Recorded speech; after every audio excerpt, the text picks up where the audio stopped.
Physical digital ক্লাসে তোমাদের সবাইকে স্বাগত জানাই। আজকে আমরা ইলেকট্রনিক সেগমেন্টে ডায়োড রিলেটেড প্রবলেম একটু দেখে নেব। দেখো, প্রথম হচ্ছে এটা একটা পিএন জাংশন ডায়োড, এটাও একটা পিএন জাংশন ডায়োড। এখানে 5 ভোল্ট আমি ইউজ করেছি। সবসময় মাথায় রাখবে এইটা হচ্ছে একটা পিএন জাংশন ডায়োড, যার এটা প্লাস এটা মাইনাস, আর এটা হচ্ছে একটা জিনার, জিনারের এটা প্লাস এটা মাইনাস। তাহলে তোমাকে সবার আগে ডায়োডের সিম্বল জানতে হবে। এইবার আরেকটা জিনিস তোমাকে মাথাতে রাখতে হবে, ডায়োড সবসময় প্লাসে যদি প্লাস থাকে তাকে আমরা বলি ফরওয়ার্ড বায়াস। প্লাসে যদি প্লাস থাকে তাহলে ফরওয়ার্ড বায়াস, প্লাসে যদি মাইনাস থাকে, এইটা যদি হয় প্লাসে যদি মাইনাস থাকে আর মাইনাসে যদি প্লাস থাকে তাহলে সেটা রিভার্স বায়াস। সবসময় তুমি ফরওয়ার্ড বায়াসে কারেন্ট পাবে, রিভার্স বায়াসে কারেন্ট পাবে না। এইটুকু মাথায় থাকলে ডায়োড রিলেটেড প্রবলেম অনেক ইজিলি সলভ করা যাবে। তাহলে প্রথমেই দেখো, এখানে 5 ভোল্টের ব্যাটারি প্লাস, প্লাসটা এখানে মাইনাসে টার্মিনেট হয়ে আছে, তার মানে এই ডায়োডের ভিতর দিয়ে কোনো কারেন্ট যাবে না, তার মানে এটা ফলস আঁকা আছে, তাহলে এটার কোনো অস্তিত্বই নাই।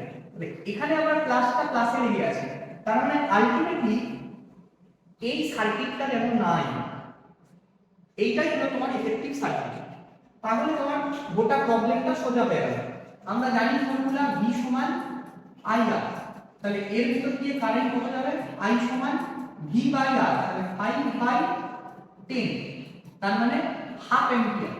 তার মানে তোমার এখানে দেখো বলেছে 0.50 অ্যাম্পিয়ার। কিছুই নাই কোশ্চেনটাই, শুধুমাত্র তোমাকে জানতে হবে ফরওয়ার্ড বায়াস এবং রিভার্স বায়াসের কনসেপশন। এবার আমরা আরেক ধরনের ডায়োড নিয়ে কথা বলবো, তার নাম হচ্ছে জেনার ডায়োড। এটা হচ্ছে জেনারের সার্কিট। এখানে তোমাকে যেটা মাথায় রাখতে হবে, দেখো এইটা জেনার ডায়োড, জেনার ডায়োডের অ্যাক্রসে 15 ভোল্ট, এটাকে আমরা জেনার ভোল্টেজ বলি। যেহেতু এই 15 ভোল্ট আর এই 1 কিলো ওহম, এটাকে আমরা লোড রেজিস্ট্যান্স বলি, লোড। তাহলে এই লোড আর এইটা প্যারালাল কানেকশন আছে, সমান্তরালে আছে, তাই এখানেও কিন্তু এই টার্মিনালও কিন্তু 15 ভোল্টের ড্রপ করবে। এটাও 15 ভোল্ট, এটাও 15 ভোল্ট। এখানে একটা 250 সোর্স রেজিস্ট্যান্স রাখা আছে, আর এই গোটা টার্মিনালে 20 ভোল্ট রাখা আছে, 20 ভোল্ট। তাহলে এবার তুমি ভালো করে ভাবো, এইখানে আই কারেন্ট একটা পোরশন জেনারের ভেতর দিয়ে যাবে, একটা পোরশন লোডের ভেতর দিয়ে যাবে। তোমাকে বলেছে 5 জেনার কারেন্ট। এখানে কি করেছি আমি, দেখো সেই বিখ্যাত KCL কারেন্ট ইলেকট্রিসিটি সেগমেন্টে আমি বুঝিয়ে দিয়েছি। যদি তোমরা ওই ভিডিওটা না দেখো তাহলে ওই ভিডিওটা দেখে নেবে। তাহলে এখান থেকে I সমান আমি লিখতে পারি I zener plus I load current. এবার আমি কি করে ক্যালকুলেট করব? এটা 15 ভোল্ট, এখানে লোড কারেন্ট IL আমি জানি না, আর তাহলে ফর্মুলা হচ্ছে কত? 15 is equal to load current into RL, RL কত? 1 কিলো, তাহলে 15 is equal to IL into 1 kilo.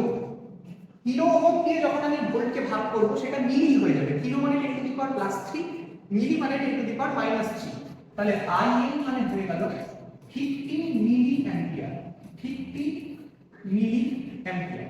এইবার আমি কি করব, দেখো এটা 20 ভোল্ট আর এখানে হচ্ছে 15 ভোল্ট লেগে আছে, তাহলে এটা প্লাস এটা মাইনাস, তাহলে 20 আর 15 এখানে ড্রপ কত করবে? 20 থেকে 15 বাদ দিলে 5, সোর্স কারেন্ট বার করবে।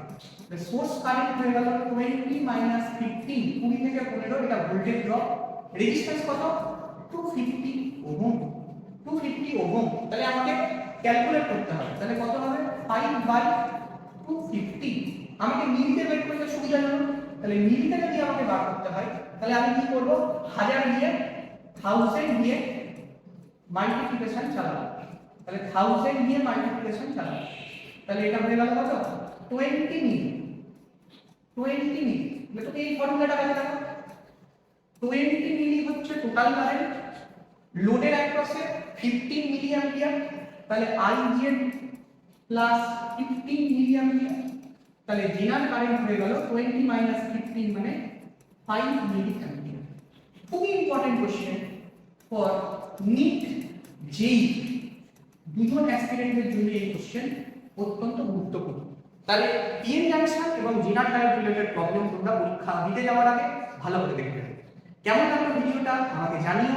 After all, thanks for watching.